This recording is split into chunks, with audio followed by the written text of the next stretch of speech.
Next matter is Feliciana Garcia versus Jesse Gonzalez, file 17-16703-UM. Is Mr. Gonzalez present with us? He has not appeared for the court. Ms. Kraus, have you had any contact with Mr. He just hasn't unmuted yet. All right, thank you. Mr. Gonzalez, are you with us? Yes. Can you turn on your video, please? Can you hear me now? I can. Thank you much for being here. This is a show cause to monitor your compliance with making specific payments. Ms. Kraus, what kind of payments has Mr. Gonzalez made since the last court hearing? Pursuant to the last court enforcement order, the defendant was to pay $25 by September 30th to be compliant with the order. He did not. He only made the payment prior to the hearing on 9/11 and nothing additional in September. He did make a payment in this month in the amount of $30 on October 13th, which did disperse on 10/16. Based on previous information in the support enforcement order, it was indicated by the court that the court would find the defendant in contempt if the full monthly payment is not made. Buckle up, guys. Today we are stepping inside a courtroom session that quickly turns into a lesson about accountability. The host introduces a series of hearings, beginning with father ordered to pay a very small child support amount who still manages to fall behind. As the hearing begins, the judge immediately starts asking direct questions about why the payment haven't been made, setting the tone for a tense exchange that will only escalate. This would be a second or subsequent finding with him eligible up to 90-day commitment in jail. What's going on, Mr. Gonzalez? Why aren't you making your payments when you're supposed to make them? I just don't got it, Your Honor. I'm trying my best out here. I'm just any little bit I get, I save it, and as soon as I get it right out that way, because I don't live out there, I get it right and I drop it off. So what are you doing to make money? I live right here. Well, I've already talked to you. I don't know if you forgot it or not, but I work here. I gotta work so many hours, and then on top of that, when you guys took the $3,500 from this lady, I had to pay that back every month too. So I'm paying that back and paying you guys. I'm all over the place right now, but I'm trying my best. If you guys would have never took that money from her, it would have been a lot easier for me making payments on time. But since you guys did that, I'm stretched out right now, and I get it. You guys need the money, but that's where I'm at. Okay, Mr. Gonzalez, every month you tell me that you're doing your best, but you won't change what you're doing. And we keep running up against this. Mr. Gonzalez, you can't talk over me. Mr. Gonzalez, you can't talk over me. I'll give you your chance to talk, but you got to wait till I'm done. Yes, sir. Every month you tell me that you're doing your best, but you won't change what you're doing. Every month you tell me, I don't have it, I don't have it, I don't have it. It's because you won't change what you're doing. You're living at a place and working there without getting paid a real wage. You can't keep doing that. You're never gonna make your payments. So how do I get you to go out and get a job? I mean, you guys want to take that $3,500 from her and put me in a tight spot with this lady. Now I gotta pay her too, and pay you guys too. I'm stretched right now. If you guys had to get back her money, I'd have been getting that money that I'm giving her and been paying you guys on time. Mr. Gonzalez, it's not an either or proposition. That money was owed from you. She just happened to step in and pay it. I get it, but it wasn't my money, Your Honor. If you would have given it back, I'd have been making my full payment on time. It would have been awesome. In this moment, the judge presses the defendant for a clear explanation about why he hasn't been paying the ordered support. The father claims he simply doesn't have the money and tries to justify it by saying he owes thousands to someone who helped post his bond. The judge quickly challenges that reasoning, pointing out that paying back a bond favor does not outrank a parent's legal responsibility to support their own children.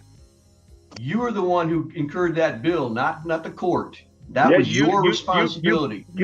Okay, I'm not gonna say anything. Okay, Your Honor. So I'm So doing you my haven't best. answered my. Go ahead, I'm Mr. gonna, Gonzalez. I'm gonna continue to do my best, Your Honor. That's all I can tell you. Before, I've never paid nothing in my life, and now I'm really, really trying. So whatever you want to do, I'm here. I'm a man. I'll deal with the consequences. I'm gonna continue What I to do want, my best. what I want you to do is get a job that pays you money instead of just giving you a place to stay. You're not doing your best. You're hanging around there and not doing jobs. You need to get out and get a job and go to work. There's nothing that prevents you from doing that. You're an able-bodied man. Here's the options. You either go get a job or you go to jail. Those are your options right now. Which do you want to do? I'm gonna continue to do my best. No, that's not an option. That's telling me you're going to do the same thing you've always been doing, which is not Well, enough. You either I go gotta get a pay this job. lady off. I'm kind of Here, committed to her right now. It's messed up, but Mr. Gonzalez, listen very carefully. You have two choices. Go get another job or go to jail. Which would you like to do? I mean, I'll look for a job. Your Listen Honor. very carefully. As the conversation continues, the judge digs deeper into the defendant's financial situation. It becomes clear that instead of earning wages, he has been working in exchange for housing. The judge bluntly explains that this arrangement does nothing to help his children and reminds him that the court order requires real payments, not excuses. The tension rises as the judge warns him that the court's patience is starting to run thin. Mr. Gonzalez, listen very carefully. Not look for a job, go get another job, or go to jail. Those are the only options that you have. Well, I'll look for one. I'm a convicted felon. I'll look for one for sure. I'm a convicted felon. I'll look for one though. I know you're trying to press me like that, Your Honor. But whatever makes you feel better, I'm gonna do my best. If you want to put me in jail and not get anything from me, I don't know what else to tell you. I'm not gonna lie to you, but I will look. I will start looking. But I'm not gonna sit here and lie to your face either. You know what I mean? Like, you're a grown man. You're a judge. I respect you. But I'm gonna do my best. I'm gonna look for a job. If something opens up, man, praise the Lord. Like, I'm just going to continue to try, Your Honor. I'm not going to give up. That's what I'm trying to say. I'm not going to give up no matter what. Ms. Krause, did you have anything else to add? I did want to remind the court, since the arraignment hearing, when the lady that posted the bond for him did indicate, because you did ask her in regards to that amount of money, she'd indicated, and I did reference that at the last at the last hearing as well, is that she indicated she wanted him to address his friend of the court matters before repaying her the money that was forfeited as bond. Thank you for that reminder. Mr. Gonzalez, when was the last time that you held a job outside of what you're doing at that place where you're staying right now? I worked at the Cake for a lot of years. But I started drinking there, so I quit because I'm a recovering alcoholic. So I don't work at bars no more. When was the last time you had a job outside of where you're living now? Last year for Brandon. Landscaping, last year for the summer. At this stage, the judge makes it crystal clear that continuing down the same path will lead to serious consequences. The defendant keeps repeating that he will do his best, but the judge is no longer satisfied with vague promises.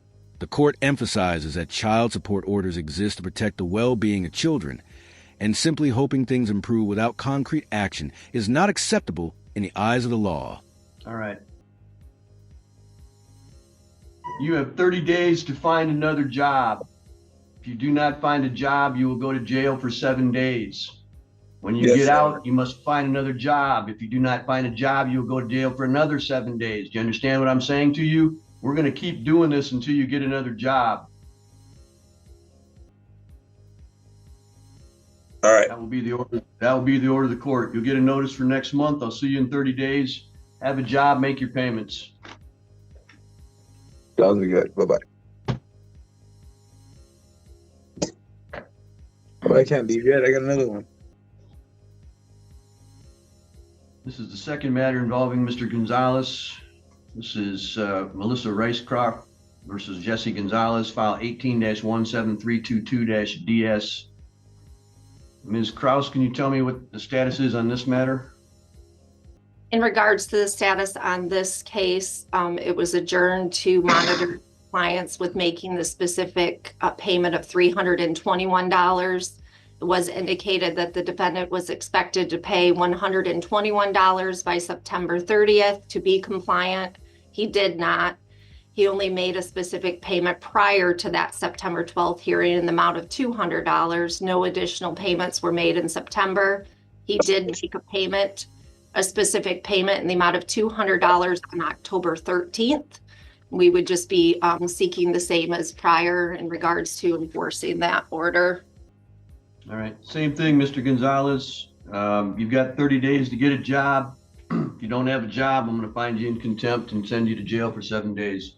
Sounds good. I'll do my best. See you in 7 days. See you next month. Things take an interesting turn when information from the court clerk reveals that the person who posted the defendant's bond actually believed his child support obligations should come first.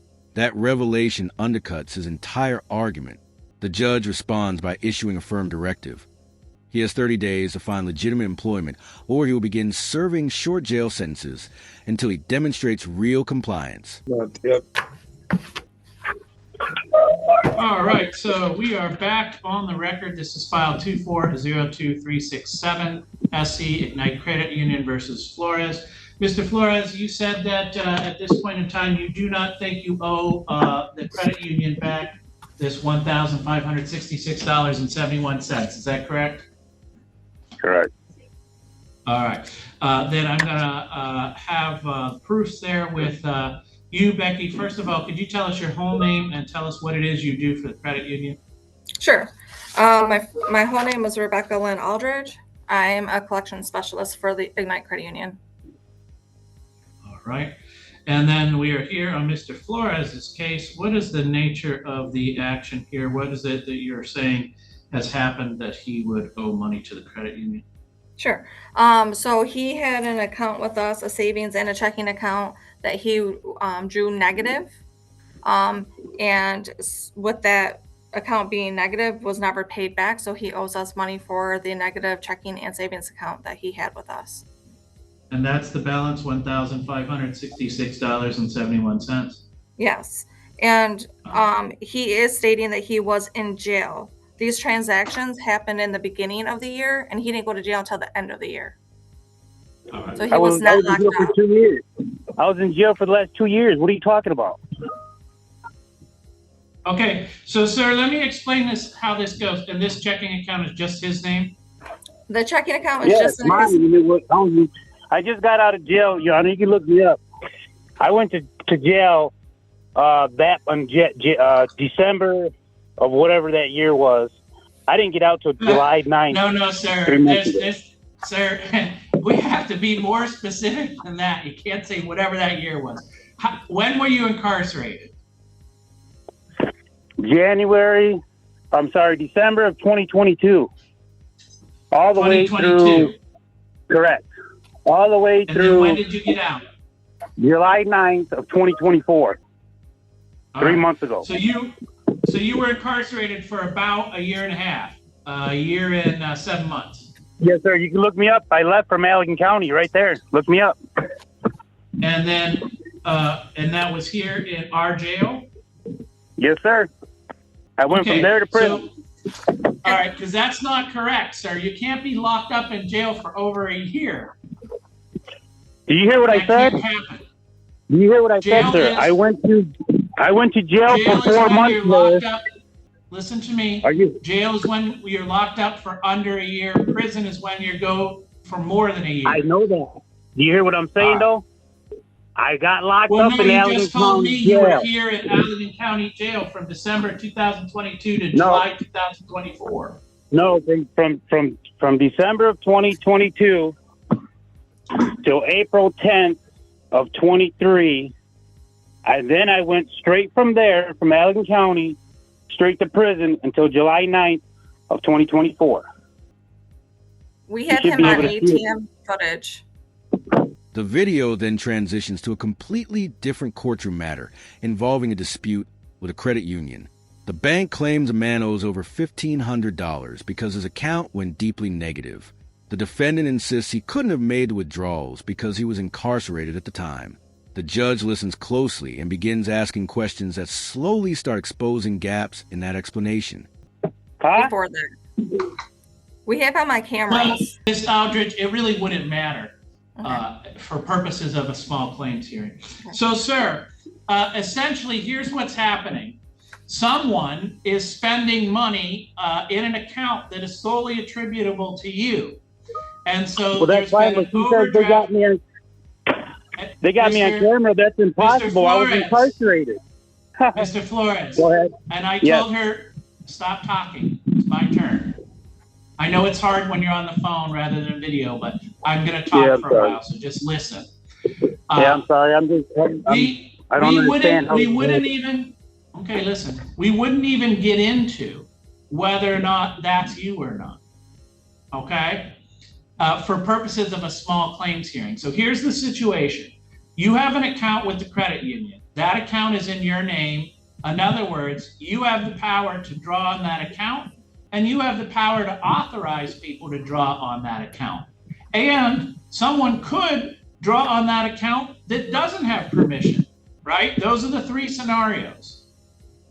In the first two scenarios, if this account were to get overdrafted, which it did, so just so you understand, essentially what they're saying is someone keeps either writing checks or taking money out, and there's no money in this account to cover it. It has a negative balance, $1,566.71. You understand what we mean by that, right? Yeah, I understand that, and I also had overdraft protection. All right. So here is how this works. If it was you, then of course you owe the money back to the credit union. Exactly. Now say it was I'm an adult. okay, but now, like I said, stop talking and just listen to me. If it was your friend Bob and you told Bob, oh, here's my card, go ahead and use the card, and Bob did it, that still means you would owe the credit union back the money. You understand that, right? Yeah, I never So gave anybody. if it was you, or if it was somebody you let do it, you owe the credit union back both times. Now, if somebody did it that did not have permission, like you say you were incarcerated, someone got your card and is taking money out of the ATM. At the end of the day, you still owe that money to the credit union. Now, there's two things that you could do instead of owe money to the credit union. One is you could go make a police report and say, hey, look, the credit union says I made these withdrawals. There's no way I made these withdrawals. I was incarcerated. And what you would have is a police report to then show me, and then I would say, hey, you reported this as a crime. I'm not going to order that you owe that to the credit union. Or, So all I have to do is make a police report? listen to me, or if, say you let Bob, you told Bob, oh, hey, you can use the card while I'm incarcerated, and Bob racked up all the money. You would still get ordered to pay the credit union, but then you could be a plaintiff, and you could sue Bob and say, hey, Bob made me go negative on this balance. I'm just telling you what the different scenarios are. But right now, with the evidence that I have, you could tell me all day it wasn't you. You didn't file a police report. You didn't say it was a crime until you got sued in small claims. I would order you to pay this money back out of jail. Listen. As the judge analyzes the situation, he carefully explains the legal responsibilities tied to a bank account. Even if the defendant personally didn't withdraw the money, he could still be responsible if he allowed someone else to use his debit card. The judge also points out that if the card had truly been stolen, a police report should have been filed. Since that never happened, the defense starts to unravel. When I got out of prison, I went to them.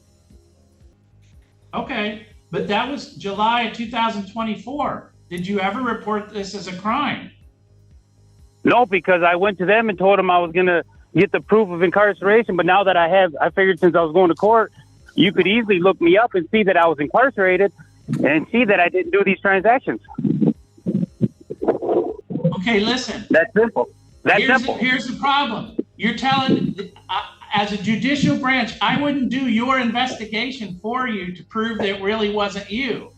What I have is a credit union who is due this money. Okay, who do I got to give my proof of incarceration to? Well, first of all, you don't have any proof of incarceration. You're just Yes, telling I me do. you I were right there now. incarcerated. I have it right here on me. What do you mean I don't have proof of incarceration? I have it on me. You want me to send you a picture? Sir, are you in court right now? Yes, I'm in court, aren't I? On the phone? Yeah. So you don't have any proof of incarceration to hand me right now. You also don't have any proof of incarceration that you sent to court when you knew you were being sued for this very same matter. Whatever. That's irrelevant. I was in prison, dude. Carry on though. What do I got to do? So here's what you have to do. Hey, you're going to get ordered that you owe this money to the credit union today.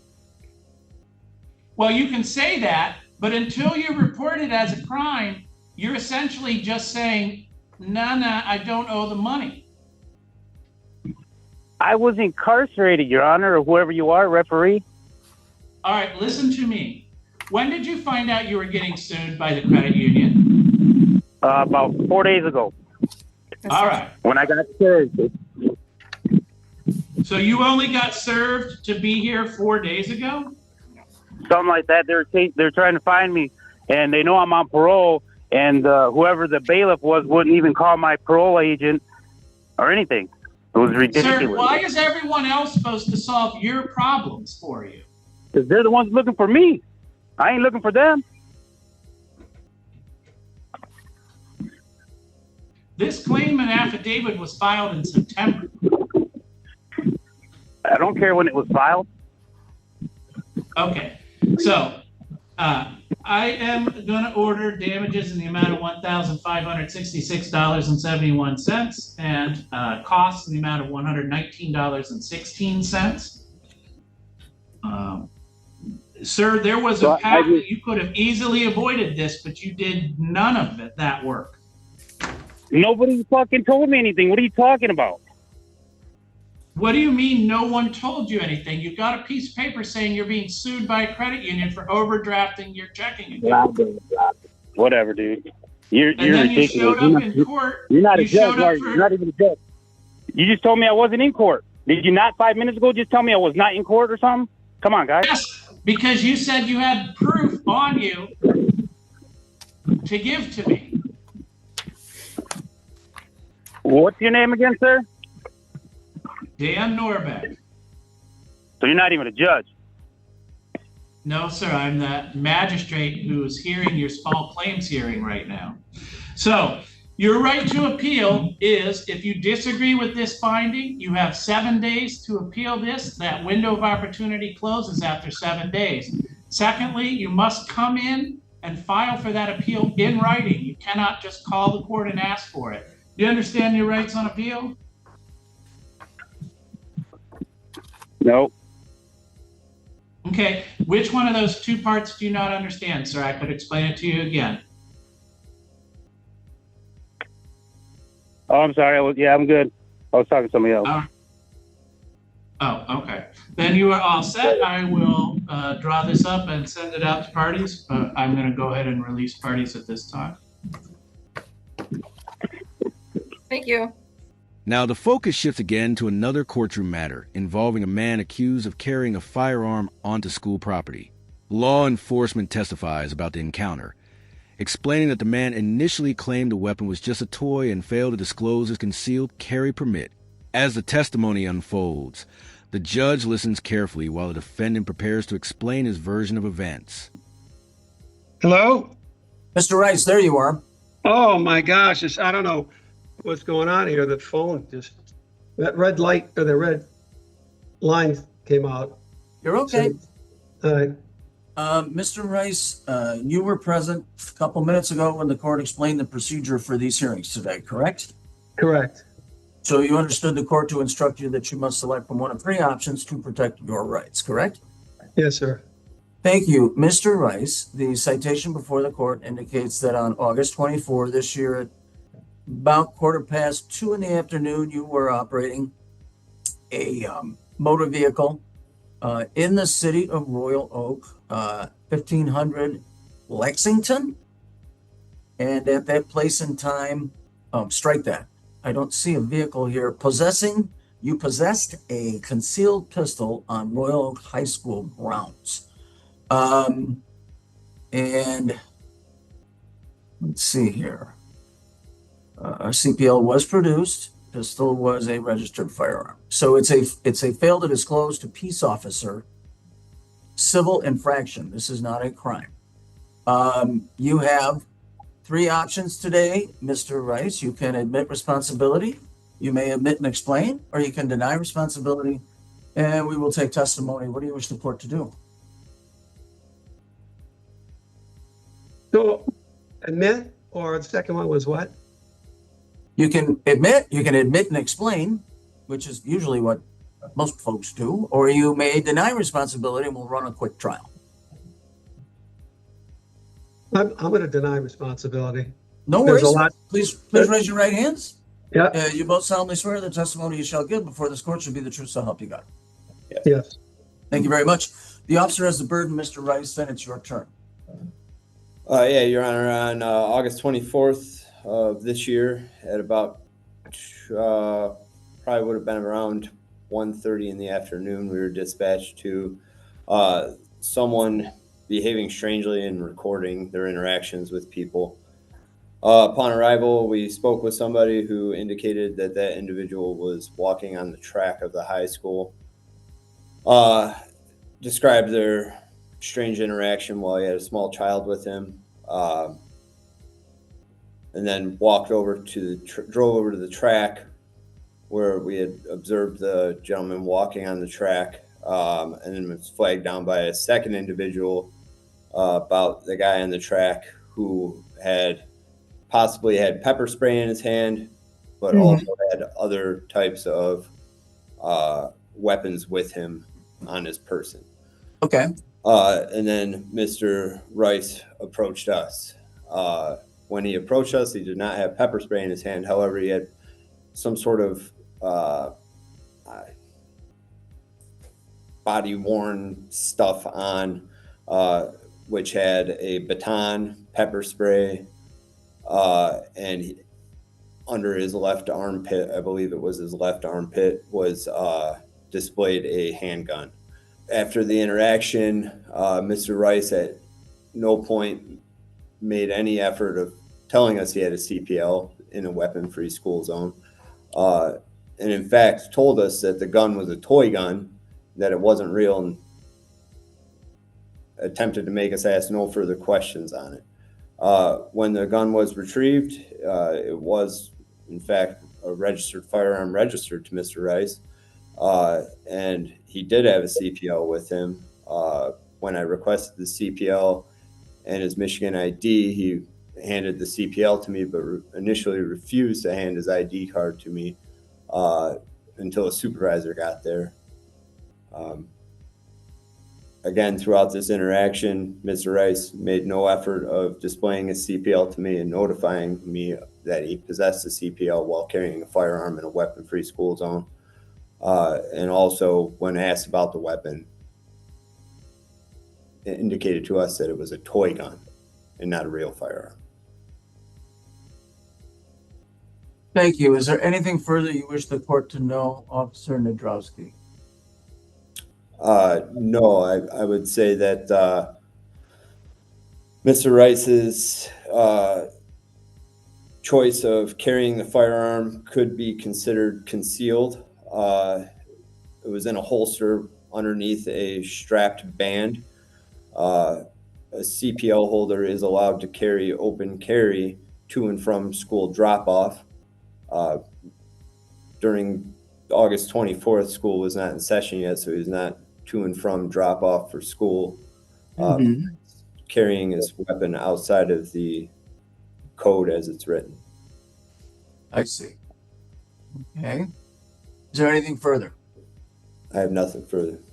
All right. Mr. Rice, it's your turn. What would you like the court to know? Well, Can I ask you a couple questions, Your Honor? Well, I can't give you any legal advice. No. What I want to know is this when informal? Do you have the authority to dismiss or just what is the informal? Informal simply means the plaintiff in this case, that's the city of Royal Oak, is not represented by the prosecutor. If this were a formal hearing or if it was at the level of a misdemeanor, the city of Royal Oak would be represented by a prosecutor. Okay. So you want me to tell you now? Yeah, well, now you have the floor. Yeah, right. Okay, so there's a little bit of a story here, storyline here. It might take 5 minutes. If it's okay with you, if you don't mind. That's fine. That's why we're here. So to begin with, it's important to know, let's start from the beginning. Why did Mr. Nadrowski and his partner, Mr. Stuglin, stop me in the first place?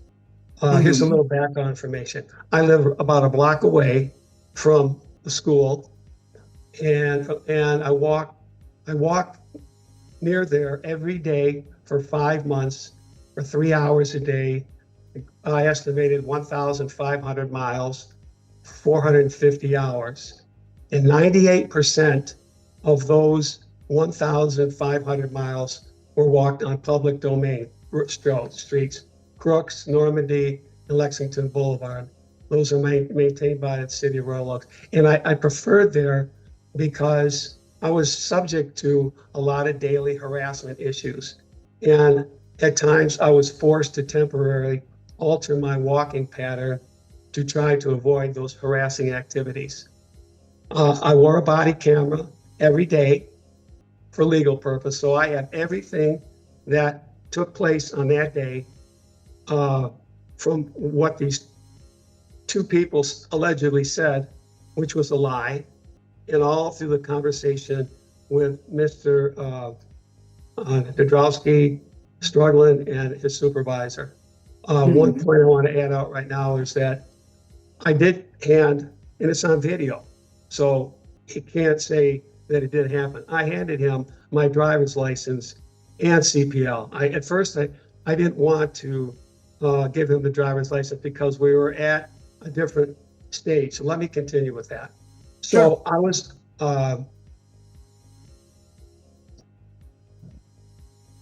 forced to alter my walking pattern to avoid these harassing activities. And if what are these harassing activities again? Please remind the court.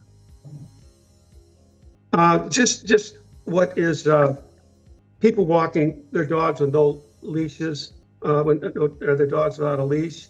Okay. I had one couple threats. People going 45 miles an hour down Crooks Road on an e-bike. People walking dogs on the road, which would force me to alter. So at times I would change my pattern. So 2% of all my walking was out in the main streets, and I felt safe there because people could see me, right? So but school's out. When school's out, there wasn't a lot of traffic there. So if I may, can I turn this phone around and show you the? Sure. Yeah. Okay. So here is just the ground. Here's Normandy. Can you see that?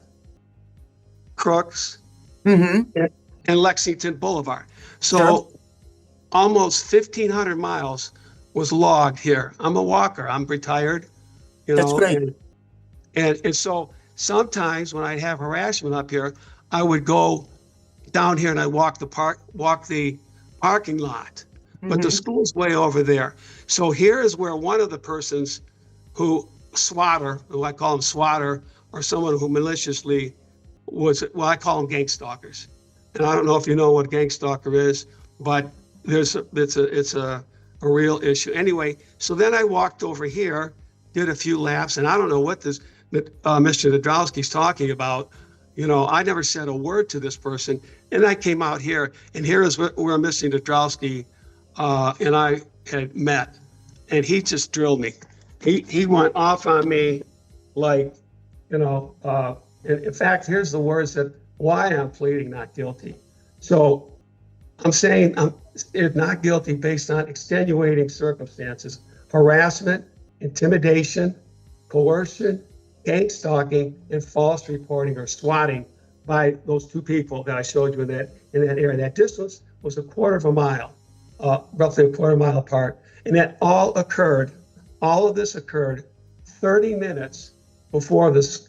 Dabrowski even addressed the school zone gun issue. And so the false charges was this. So this is, where am I at here on this thing? And this one harassing incident, which incidentally I have on video, if you want to watch what transpired. And well, the court isn't necessarily concerned about what you believe to be triggering events or the necessity for carrying the weapon or what have you. The court is principally concerned with the fact that it appears as though you were on school property, and at least according to the sworn testimony of the officer, you initially failed to disclose that and in point of fact tried to obscure that fact. So anyway, the court doesn't need to see your video, but please continue and conclude your testimony. Okay, so I was stopped by Mr. Dabrowski. He immediately and aggressively falsely accused me of it. So the point is, I'm feeling intimidated right away. He's aggressive with me, and the comment was made out of duress or out of anxiety, supposedly. What comment is that? Well, I said it was a toy. He said, well, let me go find out back here what he said that was aggressive enough to put me in a put your stick down. What are you doing? Well, what do you mean? What am I doing? This is Dabrowski, Mr. or whatever. You're approaching people very aggressively. I don't understand what you're talking about, Mr. Johnson. You're approaching people very aggressively. Like what? We're here to talk to you to see what kind of problems you're having. I don't have any problems. I've been coming here. Mr. Rice, I hate to interrupt you, but you're going far afield of the scope that's before the court. This is an informal hearing. This is a civil infraction. You have not been charged with a crime. And what, if anything, Officer Dabrowski may have told you in terms of his investigation is not necessarily germane to the issue at hand. If you're suggesting to the court you somehow believe you have a justification for carrying the weapon on the school property, are you a security officer at the school? I was for several years. But not now? No. Okay. Were you dropping off a child at the school? No. Okay. But you may conclude your testimony. The court doesn't want to interrupt you. Go ahead. All right. So they started asking me for driver's license, and then they said, you're acting like a weirdo and all these things. So between when Mr. Strugley came in, I was feeling like I was backed, I was trying to slow the questioning down because they were accusing me, right?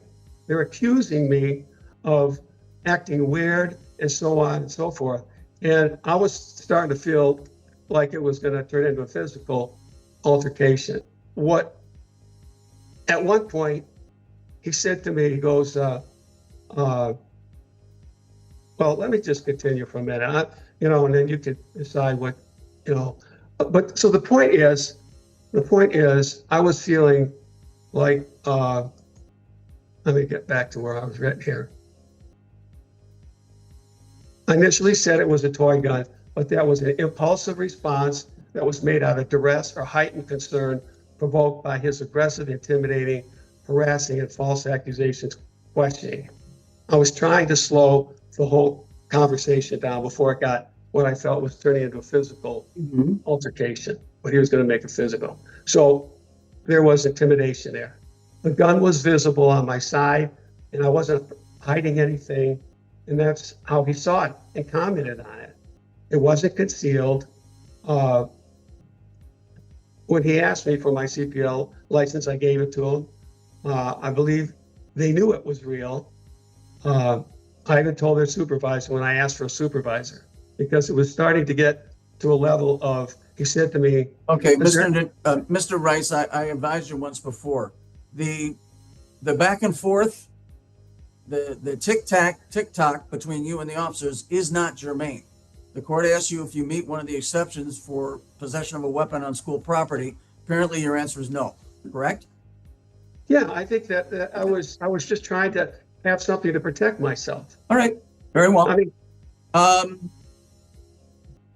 but can I finish? What is it, sir? Okay.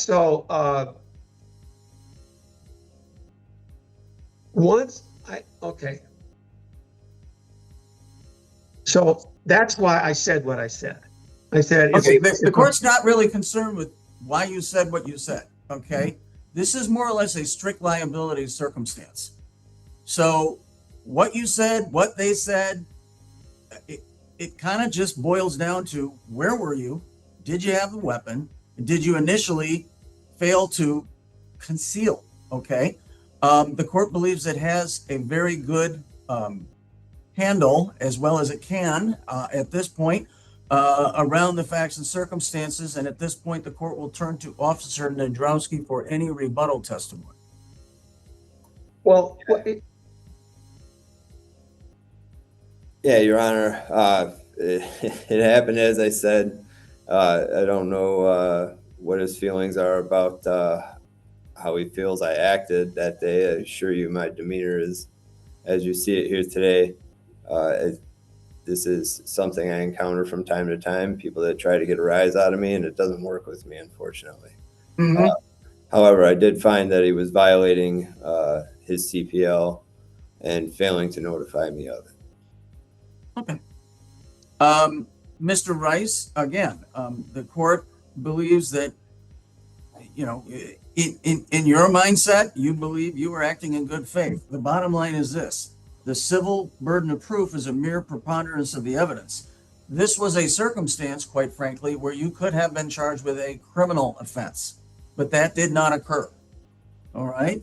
So at this time, the court is finding you responsible for the infraction. Please stand by. This is somewhat exotic, so the court needs to find out what this sanction is. well, Your Honor? Yes, Mr. Rice, the sanction for this is $200. That is payable through the pay portal on the court's website, or you may walk a cash check or charge into this court at 400 East 11 Mile Road, Monday through Friday between 8:30 and 4:30.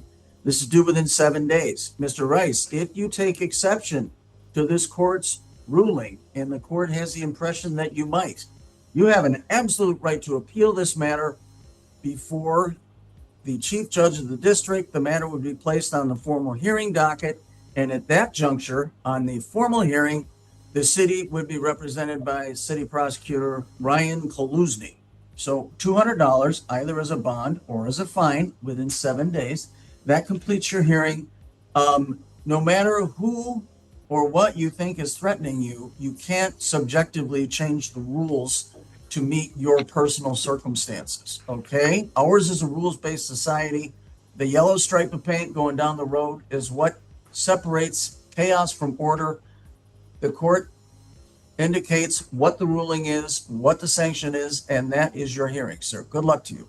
In the final portion, the defendant launches into a lengthy explanation that includes claims of harassment and unusual circumstances surrounding the encounter. Despite the extended narrative, the judge remains focused on the core facts presented during testimony. After weighing the evidence, the court ultimately finds him responsible and issues a financial penalty. If you enjoyed this courtroom breakdown, make sure to like the video, subscribe to the channel, and we'll see you in the next video.